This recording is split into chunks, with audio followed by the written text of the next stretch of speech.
அன்பு தமிழ் நெஞ்சங்களுக்கு மெர்சல் கெலாட்டாவின் அன்பு வணக்கம். வாங்க இன்றைய காணொளி இதோ. திரு MS விஸ்வநாதன், சீதாலட்சுமி ஆகியோருடைய அன்பு மகள் சகோதரி நந்தினி என்ற கற்பகவல்லி ஆகியோருடைய திருமணத்தை பட்டுக்கோட்டைக்கே வருகை தந்து உங்க முன்னிலையில் நடத்தி வைப்பதில் மிகுந்த மகிழ்ச்சி அடைகின்றேன். முதல்ல மணமக்களுக்கு நாம் அனைவரும் நம்முடைய வாழ்த்துக்களை தெரிவிச்சுப்போம். மணமகனுடைய தந்தையார் அண்ணன் திரு VK வெங்கடேசன் அவருடைய திருமணத்தை நம்முடைய இனமான பேராசிரியர் தாத்தா அவர்கள் தான் நடத்தி வச்சாங்க. இன்றைக்கு வெங்கடேசனுடைய மகனுடைய திருமணத்தை நான் நடத்தி வைக்கின்ற அந்த பெருமையை பெற்றிருக்கின்ற இந்த வாய்ப்புக்கு முதல்ல என்னுடைய நன்றியை தெரிவிச்சுக்கிறேன். அண்ணன் வெங்கடேசன் அவருடைய குடும்பத்தை பொறுத்த வரைக்கும் அவருடைய தந்தை மறைந்த தோழர் திரு ஐயா கலியமூர்த்தி அவர்கள் கம்யூனிஸ்ட் இயக்கத்தில், பொது உடைமை இயக்கத்தில் வெகு சிறப்பாக பணியாற்றியவர். அண்ணன் வெங்கடேசன் அவர்கள் நம்முடைய தலைவர் அவர்களால் ஈர்க்கப்பட்டு இன்றைக்கு திராவிட முன்னேற்ற கழகத்தில் இணைந்து சிறப்பாக பணியாற்றி வருகின்றார். பல்வேறு பொறுப்புகள் இருந்திருக்கிறார். இதில் எனக்கு என்ன இந்த திருமண நிகழ்ச்சியில் கலந்து கொள்வதில் கூடுதல் பெருமைன்னா, அண்ணன் வெங்கடேசன் அவர்கள் எங்களுடைய இளைஞரணியில் சிறப்பாக பணியாற்றி இளைஞரணியினுடைய கண்டுபிடிப்பு தான் அண்ணன் திரு வெங்கடேசன் அவர்கள். முதல்ல அவர் இளைஞரணியில் பணியாற்றி இருந்தால் அதன் பிறகு பல்வேறு பொறுப்புகளில் பணியாற்றி இன்றைக்கு சிறப்பாக கழக பணியில் ஈடுபட்டு வருகின்றார். அது மட்டும் இல்லை, கழகம் அறிவித்த அனைத்து போராட்டங்களையும் கலந்துகிட்டவர் தான் அண்ணன் வெங்கடேசன் அவர்கள். போராட்டங்களை கலந்துகிட்டது மட்டும் இல்லாமல் கைதாகி சிறை சென்று வந்தவர் தான், அந்த அனுபவத்துக்கும் சொந்தக்காரர் தான் அண்ணன் வெங்கடேசன் அவர்கள். அப்படிப்பட்ட அண்ணன் வெங்கடேசன் அவருடைய இல்ல திருமண விழாவில் கலந்து கொள்வது எனக்கு மிகுந்த பெருமையை தருகின்றது. கடந்த சில மாதங்களாகவே இந்த தஞ்சாவூர் மாவட்டத்திற்கு அடிக்கடி வந்துகிட்டு இருக்கிறேன். கடந்த 3 மாதங்களை பார்த்தீங்கன்னா 4 முறை இந்த தஞ்சாவூர் மாவட்டத்திற்கு நான் வருகை தந்திருக்கிறேன். அப்படியே நான் வரலைனாலும் இந்த அரசு என்னை கைது செஞ்சு அவங்களே என்னை இந்த தஞ்சாவூர் மாவட்டத்துக்கு அழைச்சிட்டு வராங்க. 2 வாரம் முன்பு என்ன நடந்தது என்பதை நீங்க அத்தனை பேரும் பார்த்துருப்பீங்க. 3ஆம் தேதி என்ன நடந்ததுன்னு பார்த்துப்பீங்க. இந்த தஞ்சாவூர் மாவட்டத்தில், தமிழ்நாட்டில் எங்க பேசினாலும் தஞ்சாவூர் மாவட்டத்தில் பேசும்போது ரொம்ப ஜாக்கிரதையா பேசணும். நாம பேசுறதுனாலும் பரவாயில்ல, கீழேருந்து பேசி நம்மளை மாட்டி விட்டுருவாங்க. இன்னைக்கு அந்த மாதிரி அண்ணன் துரை சந்திரசேகரன் அவர்கள் என்னை மாட்டி விட்டுருக்கிறாரு சில வார்த்தைகள் எல்லாம் கூறி. அதற்கும் நான் தான் பொறுப்பேற்க வேண்டும். பரவாயில்ல, இந்த கைது நடவடிக்கைக்கெல்லாம் பயந்தவன் கிடையாது இந்த உதயநிதி என்பதை இந்த அரசுக்கு இந்நேரம் தெரிஞ்சிருக்கும். கடந்த 3ஆம் தேதி தஞ்சையிலே விவசாயிகளுக்கு ஆதரவாக அவங்களுடைய கோரிக்கைகளை எல்லாம் நிறைவேற்றணும், இந்த அரசு நிறைவேற்றணும்னு ஒரு மிகப்பெரிய போராட்டத்தை நடத்தணும். நான் தான் வந்து கலந்துக்கிட்டு, என்னுடைய தலைமையில் நடந்துச்சு. நம்முடைய கூட்டணி கட்சி தலைவர்கள்லாம் கலந்துக்கிட்டாங்க, விவசாய சங்கத்தை சேர்ந்தவங்க எல்லாம் வந்து கலந்துக்கிட்டாங்க. நான் தலைமை தாங்கி கடைசியாக பேசினேன். கிட்டத்தட்ட 22 நிமிஷம் பேசியிருக்கிறேன். என்ன சொன்னேன்? காவேரியில் தண்ணி வரல, அது மட்டும் சொல்லல, அதை விட இன்னும் நிறைய பேசியிருக்கிறேன். டம்மி முதலமைச்சர் அப்படின்னு ஒரு கேடுகட்ட அரசாங்கம் அமைஞ்சிருக்கு, வெக்கங்கட்ட முதலமைச்சர் அமைஞ்சிருக்கிறார் தமிழ்நாட்டுக்கு அப்படின்னு சொன்னேன்.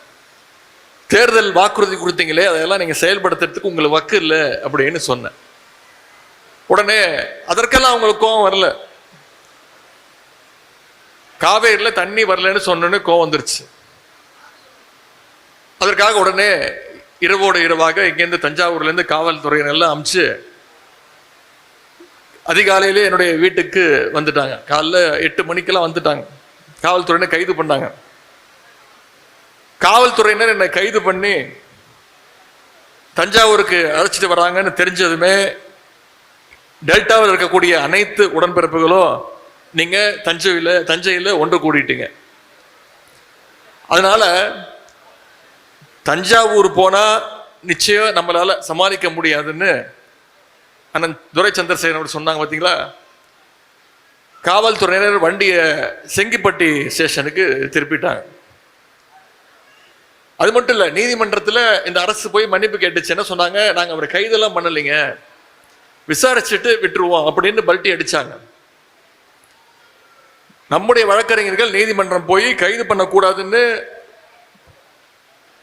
அவங்களுடைய வாதங்கள்லாம் எடுத்து வச்சாங்க. நான் ஏன் இதெல்லாம் சொல்றேன்னா, நாம மீண்டும் நிரூபிச்சிருக்கிறோம், இந்த டெல்டா மண்டலம் என்னைக்குமே திராவிட முன்னேற்ற கழகத்துடைய கோட்டை என்பதை. ஏற்கனவே சட்டமன்ற தேர்தல் நீங்க புரிய வச்சீங்க. திரு அன்பில் மகேஷ் அவர்கள் சொல்லும் போது குறிப்பிட்டு பேசினார்.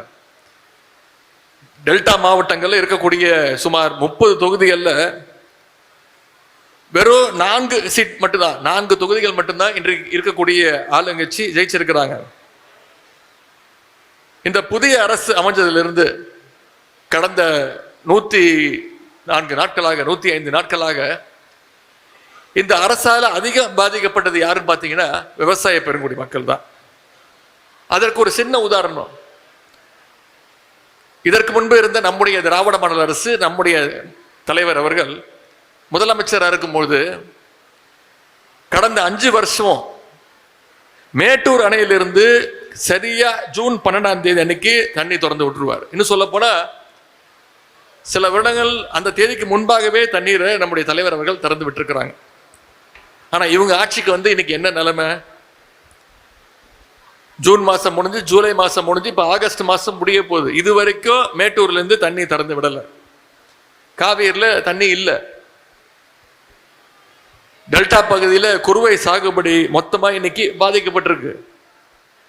அதனால்தான் நான் இன்னைக்கு போராட்டத்தில் பேசும்போது சொன்னேன், சட்டமன்றத்திலையும் மீண்டும் பேசினேன், விவசாயிகளுக்கு தயவு செய்து இந்த அரசு வறட்சி நிவாரணம் கொடுக்கணும்.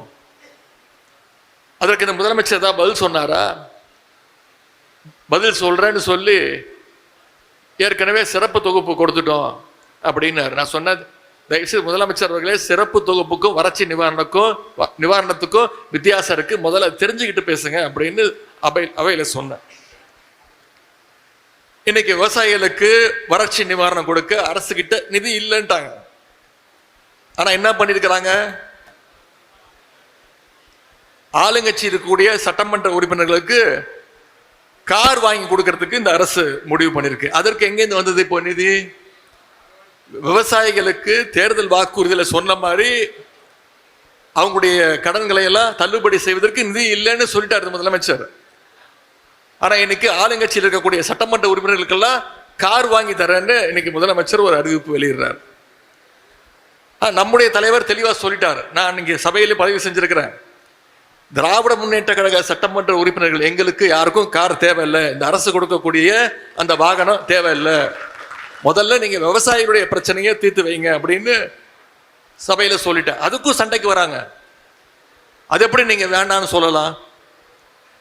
நான் என்ன சொன்னேன், நீங்க வாங்கிக்கோங்க, திராவிட முன்னேற்ற கழகம் எங்களுடைய தலைவர் இந்த ஸ்டாண்ட் எடுத்திருக்கிறாரு, விவசாய பிரச்சனையை முதல்ல கவனம் செலுத்துங்க, அதற்கு நிதி இல்லைன்னு சொல்லிட்டீங்க, ஆட்சிக்கு வந்தோடனே கஜானாவை தொடச்சி வச்சுட்டு போயிட்டோம்னு சொல்றீங்க, தேர்தல் வாக்குறுதி எதையும் நிறைவேற்றல, மகளிர் உரிமை தொகை 2500 ரூபா கொடுக்க போறேன்னு சொன்னீங்க, அது கொடுக்கல, வருஷத்துக்கு 6 கேஸ் சிலிண்டர் கொடுப்பேன் கொடுக்கல, வேலையில்லா இளைஞர்களுக்கு மாசம் 4000 ரூபா கொடுக்குறேன்னு சொன்னீங்க, அதை கொடுக்கல, வாக்குறுதியா சொன்ன எதையும் நிறைவேற்றாம இன்னைக்கு சட்டமன்ற உறுப்பினர்களுக்கு கார் வாங்கி தரேன்னு சொல்றது திராவிட முன்னேற்ற கழகம் ஒத்துக்காது, எங்களுக்கு வேணாம் அப்படின்னு சொல்லிட்டேன்.